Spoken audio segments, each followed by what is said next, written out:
합니다.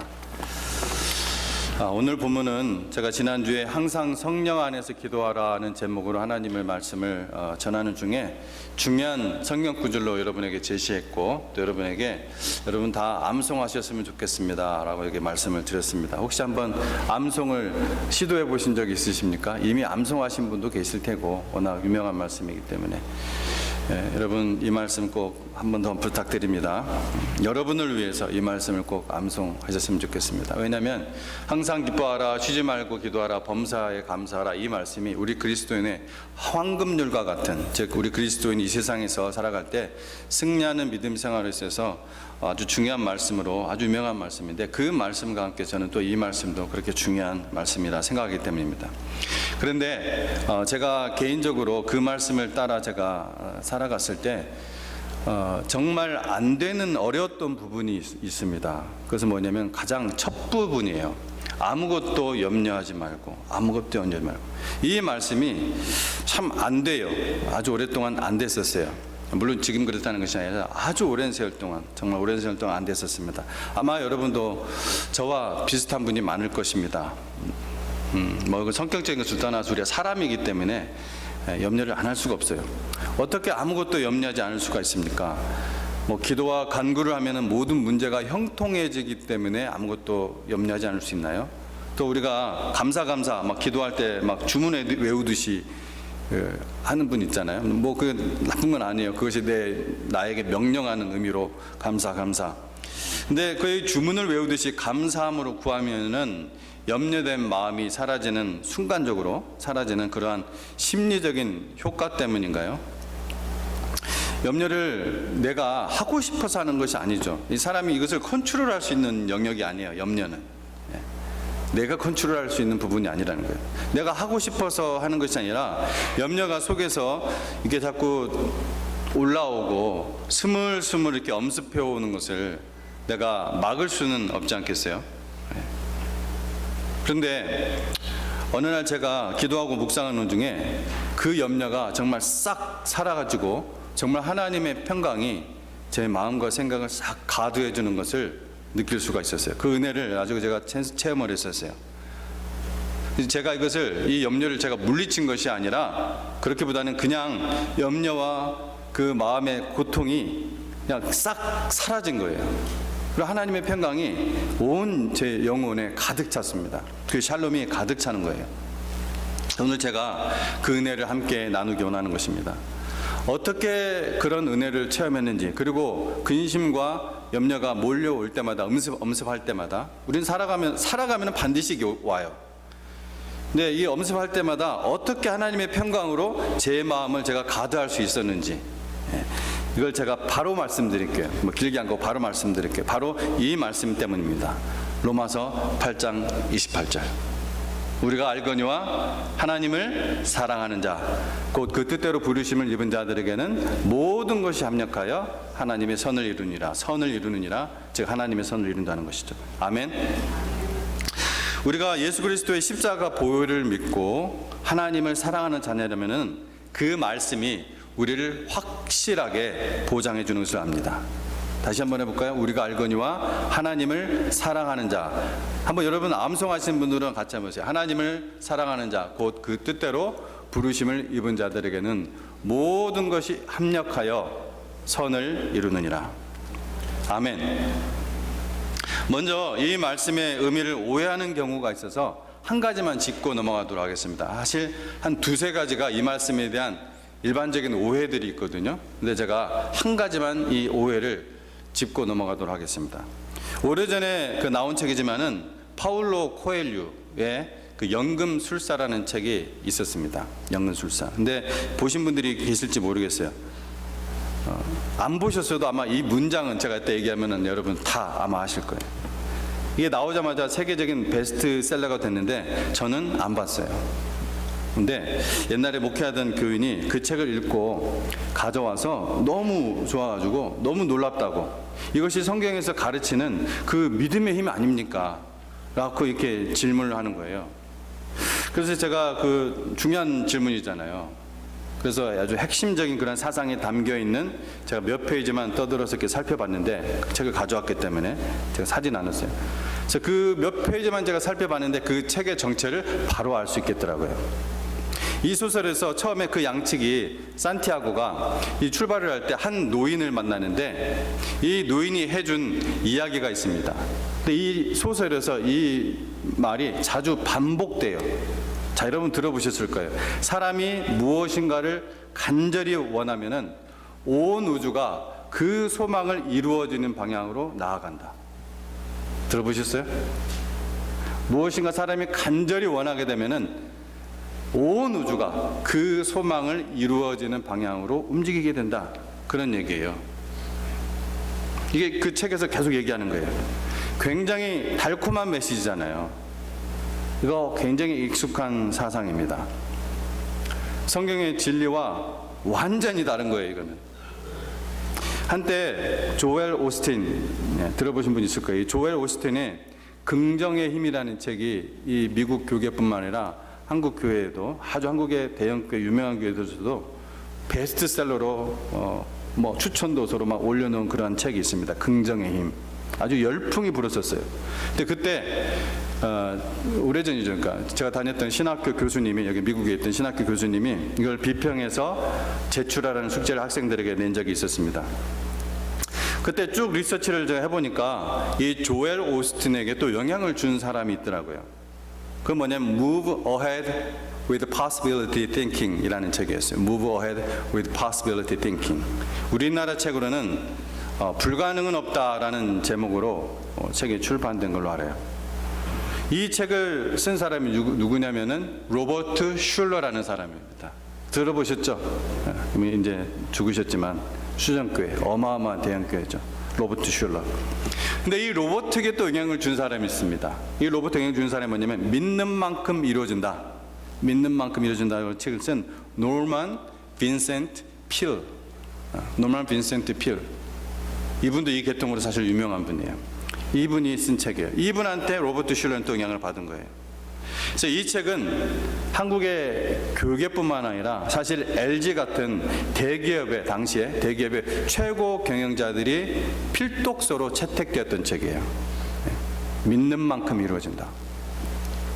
여러분, 이 사상은 결코 성경에 말하는 믿음이 아닐 뿐만 아니라 철저한 반성경적인 인본주의이고, 선악과를 먹으려면 네가 하나님처럼 될 수 있다. 네가 선과 악을 네가 스스로 결정할 수 있다. 그렇게 네가 살 수 있다. 이게 거짓말을 해가지고서 죄와 사망을 가져오고, 그래서 에덴 등산으로부터 이 죄인된 사람을 추방당하게 하는 그런 마귀적인 사상입니다. 즉 알곡과 비슷한 가라지를 탁 심어가지고서 성도와 교회를 완전히 망가뜨리는 그런 사상이에요. 근신하라, 깨어라. 너희 대적 마귀가 우는 사자같이 두루다니며 삼킬 자를 찾는다. 베드로가 5장 8절에서, 베드로전서 5장 8절에서 말씀한 거예요. 우는 사자같이. 여러분, 꿈보다 해몽이 좋다라는 그 말 들어보신 적 있으시죠? 어떤 부분에서 저는 이 말이 우리 그리스도인이 실질적으로 살아가는 데 있어서 로마서 8장 28절 말씀과 연결해서 우리가 생각을 하면은 어느 정도 맞는 말이라 생각이 돼요. 예를 들면은, 맞다, 꿈보다 해몽이 좋지 않냐, 겉으로 드러난 것만 보고 판단하면 안 돼 라고 말할 때 쓰는 말하는 것입니다. 꿈보다 해몽이 좋다. 당장 보기 안 좋은 일, 슬픈 일, 괴로운 일이 일어났어도 괜찮아요. 왜요? 사람이 무엇인가를 간절히 원하면은 온 우주가 그 소망을 이루어지는 방향으로 움직이기 때문에 그렇습니까? 아니죠. 적극적인 사고방식, 긍정의 힘 때문에 그렇습니까? 그것도 아닙니다. 뭐예요? 예수님께서 모든 것을 합력하여 선을 이룰 것이기 때문에 그렇습니다. 하나님이 성도의 삶을 주관하시고 여러분 이끌어 가십니다.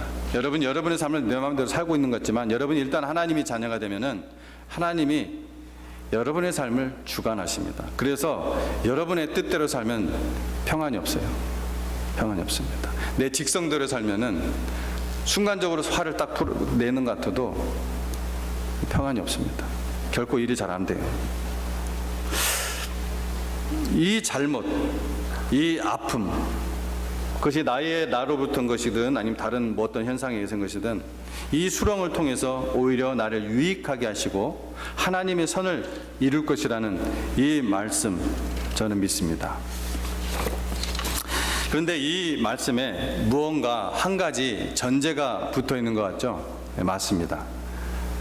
하나님을 사랑하는 자, 곧 그 뜻대로 부르심을 입은 자. 이 전제 조건이 있어요. 굉장히 중요한 전제 조건이에요. 그래서 이 말씀을 우리가 바르게 이해할 필요가 있습니다. 다시요. 먼저 이 말씀을 이렇게 오해해서는 안 된다라는 것을 말씀드리겠습니다. 즉 하나님을 사랑하는 자, 곧 그 뜻대로 부르심을 입은 자, 이 말씀을 이렇게 오해해서는 안 돼요. 이 말씀 언뜻 보면은 성도가 하나님께 부르심을 입은 것이 하나님을 사랑한 것에 대한 보답으로 주어진 것 같습니다. 그렇게 언뜻 보여요. 잘못 보면은. 그러나 하나님께서 성도를 선택하시고 부르시는 것은 인간의 어떤 행위에 대한 보답으로 이루어진 것이 결코 아닙니다. 사람이 성도로 선택함을 받은 것은 오직 하나님의 주권적인 은혜, 초월적 지혜에 의해서 비롯된 것입니다. 우리가 하나님의 자녀로 선택함을 받은 것은 우리의 행위나 어떤 공로에 의한 것이 아니라는 거예요. 거기서부터 비롯된 것이 아니에요.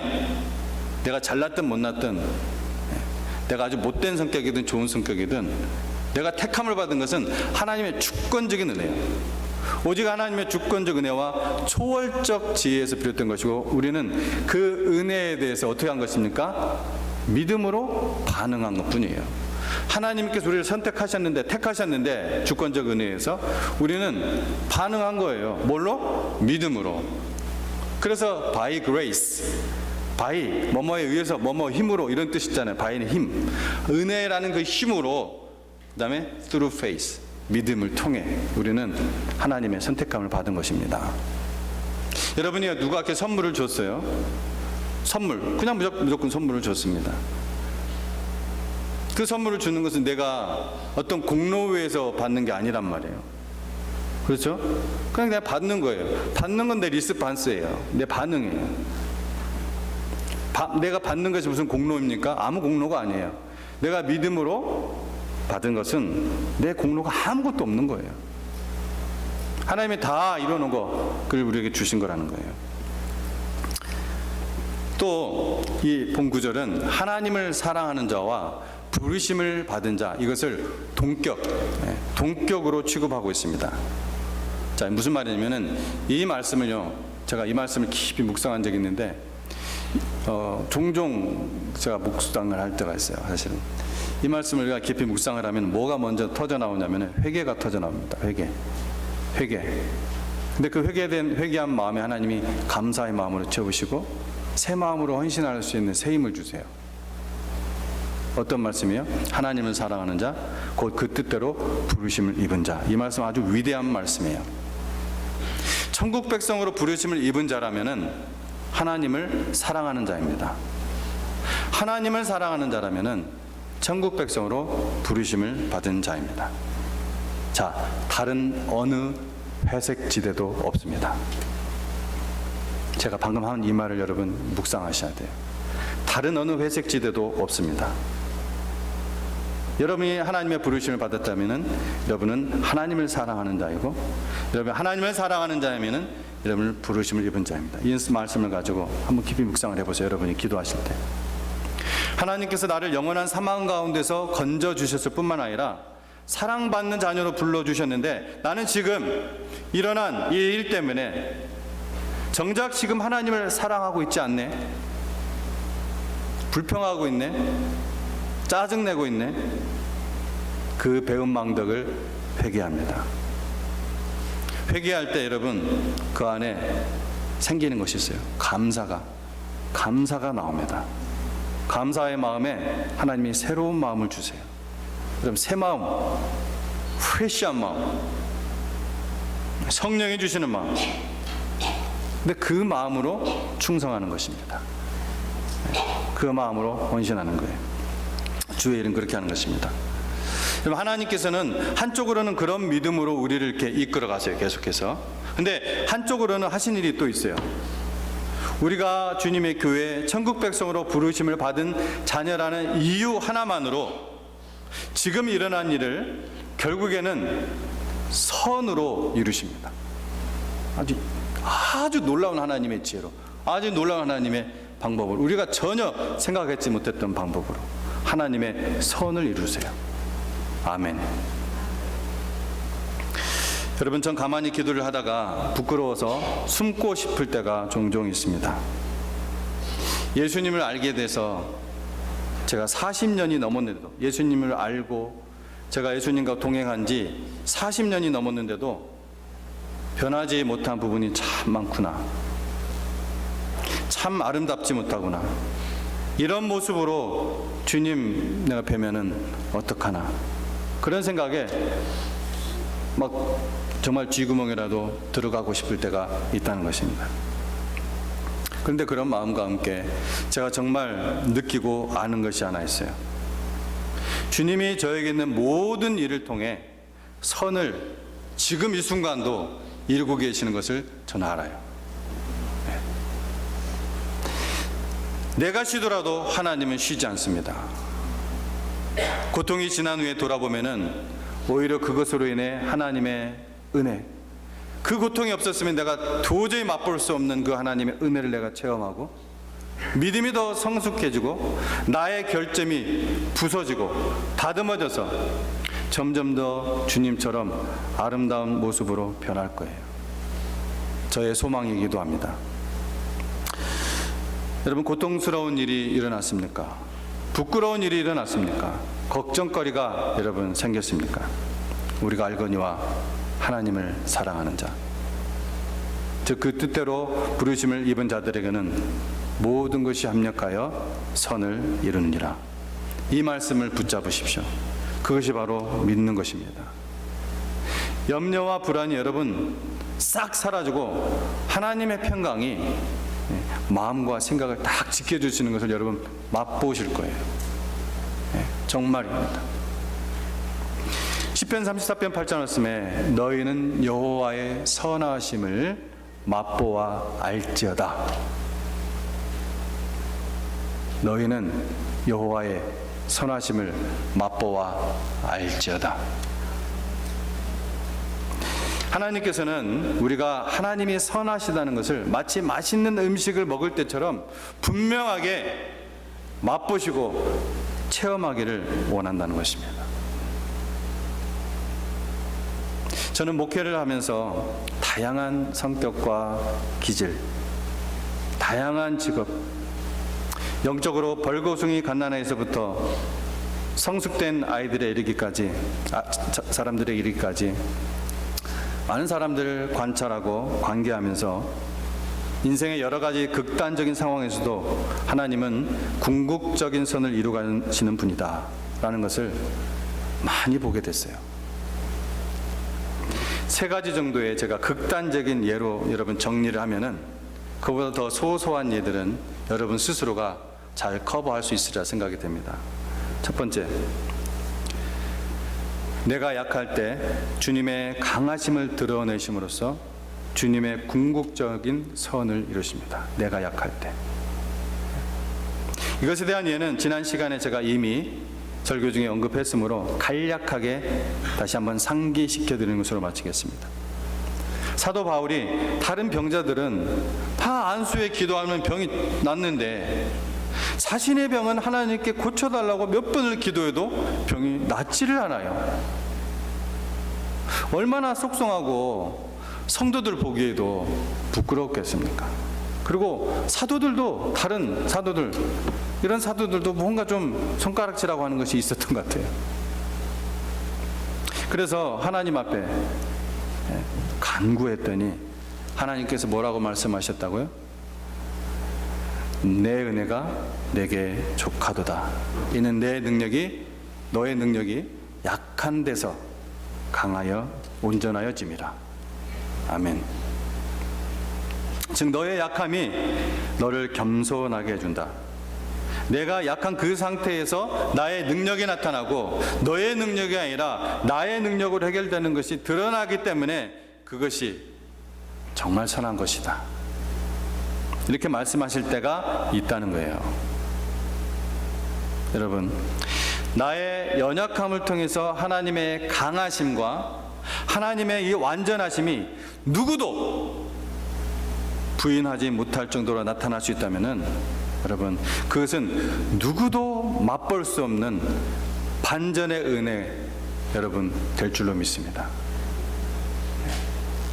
아멘. 제가 이 말이 무슨 말인지 아시겠습니까?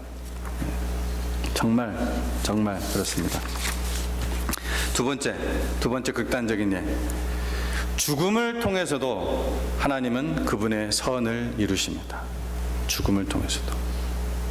북이스라엘 역사에서 19명의 왕이 있었는데 19명 왕, 이 모든 왕들이 아주 악한 왕들이었어요. 도토리 키재기였지만 어쨌든 다 악한 왕들이었습니다. 근데 그 유일하게 선한 왕 후보가 된 사람이 하나 있었어요. 선한 왕은 왕은 실제 되지는 못했어요. 근데 선한 왕이 될 수밖에 없는 자리에 있었어요. 왜? 왕의 아들이었기 때문에. 여러분, 이 북이스라엘을 세웠던 사람이 누구죠? 여로보암, 그죠? 근데 여로보암은 누구예요? 이 금송아지 우상을 세웠던 사람이죠. 그때부터 그 금송아지 우상이 북이스라엘에 계속 내려가는 거예요. 그 전통이, 우상의 전통이. 그 스피릿이 되어버린 거예요. 그런데 이 여로보암의 아들, 즉 왕의 후보죠. 그 아비야가 일찍 죽어요.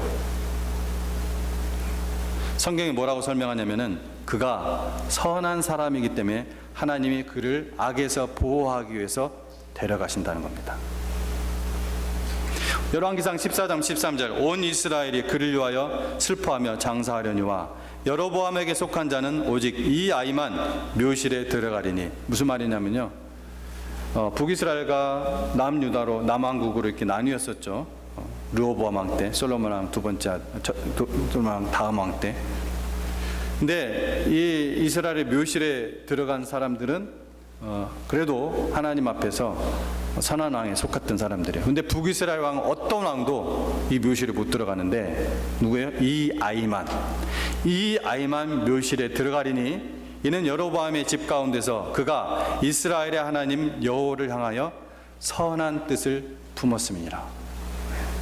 그래서 먼저 데려가요. 우리는 우리 인생에서 죽음을 가장 큰 손실로, 가장 큰 고통으로 받아들입니다. 하지만 하나님은 정말 그 사람을 사랑하시기 때문에 오히려 일찍 먼저 데려가시는 일들이 있다는 거예요. 성도의 죽는 것을 여호와께서 귀히 보시는도다. 성도의 죽는 것을 여호와께서 귀히 보시는도다. 지금 여러분이 죽는다면은 여러분 성도로서 귀한 죽음이 되겠습니까? 여러분에게 가장 가까운 어떤 사람이 죽는다면은 여러분 하나님의 그 선하신 주권을 정말 신뢰하며 할렐루야 아멘 하실 수 있습니까? 세 번째, 하나님은 악인을 통해서도 선을 이루신다. 하나님은 악인을 통해서도 선을 이루신다. 성경 역사를 보면은 출애굽 때 바로 왕이 교만해서 10가지 재앙을 받게 되죠. 교만해서 10가지 재앙을 받게 돼요. 그러고도 하나님을 대적하다가 어떻게 됩니까? 자신의 전차 부대와 함께 홍해에 빠져서 몰살당합니다. 하나님은 악인 바로를 통해서도 하나님의 놀라운 구원 역사를 이루십니다. 이 홍해가 갈라져서 이스라엘 백성은 마른 땅을 밟고 건너가 구원을 받고 바로와 이집트 부대는 그 갈라져 멈춰서 있던 그 홍해가 다시 흐르며 그들을 덮쳐서 몰살시킨 이 사건, 이스라엘 사람들에게는 엄청난 충격적인 사건이었어요. 자손 대대로 이 이야기는 내려갑니다. 구전되어서 잊지 못할 사건이에요. 잊지 못할 구원의 사건이에요. 어떻게 이것을 잊겠습니까? 하나님이 구원하시기로 작정한 성도는 어떤 악인들이 방해를 할지라도 극적인 그런 반전을 통해 구원하셔서 하나님의 영광을 드러내시고, 그 성도는 어떻게 돼요? 평생의 영광스러운 증인으로 살아가는 놀라운 은혜가 있는 거예요. 할렐루야, 할렐루야, 아멘. 하나님을 찬양합니다. 그러므로 우리가 인생을 살아가면서 하나님, 왜 이 악인을 가만두십니까? 왜 그를 제거하지 않으십니까? 먼데, 너무 가까운 데는 내가 잘 모르니까. 푸틴을 좋은 사람으로 보시는 분이 있을지 모르겠지만 저는 그렇게 생각 안 해서, 푸틴, 김정은, 시진핑, 왜 제거하지 않으십니까? 이렇게 기도할 때가 있죠. 한 가지 예만 들은 거예요. 여러분 가까운 뭐가 좀 있을 겁니다. 또한 악인이 너무나 강해 보여서 인생이 참 낙심하고 절망할 때가 있어요. 아니요, 여러분 절망하지 마시기 바랍니다. 절망할 필요가 없습니다. 하나님은 악인을 통하여서도 심지어 극악한 죄인을 통하여서도 궁극적인 선을 이루어 나가시는 하나님이신 줄로 믿습니다. 이게 하나님이에요. 이게 바로 우리 아버지예요. 마지막으로 제가 꼭 주의할 거, 매우 중요한 사실 하나를 더 팁으로 하나 말씀드릴게요. 베드로 사도가 오늘 사도 바울이 말한 이 본문과 동일한 의미의 말씀을 한 곳이 있습니다. 여러분도 아실 거예요. 제가 말하면 아실 거예요. 오늘 아무것도 염려하지 말고 오직 모든 일에 기도와 간구로 너희 구할 것을 감사함으로 하나님께라. 긴 말을 했잖아요. 4장 6절에서 7절까지. 이 말을 아주 엑기스만 딱 한 곳이 있어요. 베드로전서 5장 7절입니다. 너희 염려를 다 주께 맡기라. 이는 그가 너를 돌보심이라. 너희 염려를 다 주께 맡기라. 이는 그가 너희를 돌보심이라. 동일한 말씀이죠. 동일한 말씀이에요. 6절 7절 말씀을 그냥 한 문장으로 하신 말씀이에요. 사도 베드로가. 우리가 이렇게 주님께 여러분의 염려를 다 맡기지 않고 염려의 묵직한 돌을 가슴에 넣고 살면 어떻게 되는가? 제가 이 말을 하려고 하는 거예요. 이걸 팁으로 드리려고 하는 거예요. 이게 굉장히 중요한 겁니다. 정말 실질적으로 중요한 거예요. 만약 우리가 이 염려라는 것을 오늘 들은 말씀처럼 로마서 8장 28절 말씀 의지해서 딱 놓고 하나님의 평강으로 지키지 않으면 어떤 일이 일어나느냐? 우리는 살아있기 때문에 이걸 느껴요. 영적으로 죽어 있으면, 하나님의 자녀로 거듭나지 않으면 사탄도 신경도 안 쓰기 때문에 살아있는 자는 이걸 압니다. 우리의 이 묵직한 돌을 우리 가슴에 넣고 살면은 어떤 일이 발생하느냐? 그게 8절이에요. 여러분 8절, 베드로전서 5장 8절 말씀이 뭔지 아세요? 제가 여러분에게 벌써 오늘 설교 중에 몇 번 했던 얘기예요. 근신하라, 깨어라, 너희 대적 마귀가 우는 사자같이 두루다니며 삼킬 자를 찾느니. 마귀는 그런 영혼들의 냄새를 아주 잘 맡아요. 근심하고 염려하고 있는 영혼들의 냄새를 너무나 잘 맡아요. 상어가 멀리서도 피냄새를 맡고 삼키기 위해서 오는 것 같아요. 어두운 가운데서 염려만 붙잡고 있고 문제만 바라보고 있고 불평하고 있고 있으면은 그런 영혼들의 냄새를 마귀는 정확하게 맡는다니까요. 마귀를 우습게 보지 마세요. 마귀는 실질적으로 역사하는 영입니다. 염려 주님께 다 던지세요. 염려하고 근심할 필요가 없어요. 왜요? 우리 하나님은 참 좋으신 하나님이기 때문에 그렇습니다. 우리 하나님은 내가 염려하는 그 일, 골치 아픈 그 일, 수렁에 빠진 그 일마저도 모든 것을 합력하여 선하게 이루시는 전지전능한 하나님이시기 때문에 그렇습니다. 여러분의 욕심, 저 내면에 있는 여러분의 그 욕심, 여러분의 그 계획한 뜻을 이루기 위해서 기도하면은 구하여도 받지 못한다고 우리 지난주 야고보서 말씀 속에서 말씀드렸죠? 하나님의 뜻대로 되기를 구하십시오. 하나님 뜻대로. 하나님이 가장 좋은 것을 주십니다. 가장 좋은 때에, 가장 좋은 방법으로, 나뿐만 아니라 모든 사람들에게 유익한. 저는 오늘 저의 간증 같은 말씀을 여러분과 나누었습니다. 여러분도 이 좋으신 하나님, 살아계시고 역사하신 하나님, 주님을 믿는 자를 무척 기뻐하시는, 너무나 기뻐하시는 그 하나님을 맛보시기 바랍니다. 정말 최고의 가치 있는 인생을 사시기 바랍니다. 오늘 말씀, 그걸 정리하고 외우는 의미에서 오늘 말씀 두 구절을 우리 읽고 마치도록 하겠습니다.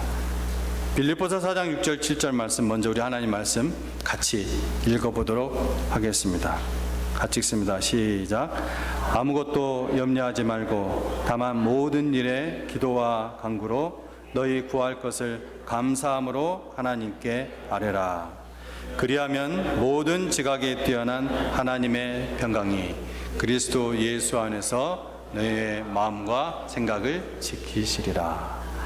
한 구절 더 있습니다. 그렇죠? 로마서 8장 28절 시작. 우리가 알거니와 하나님을 사랑하는 자 곧 그 뜻대로 부르심을 입은 자들에게는 모든 것이 합력하여 선을 이루느니라. 아멘. 기도하겠습니다.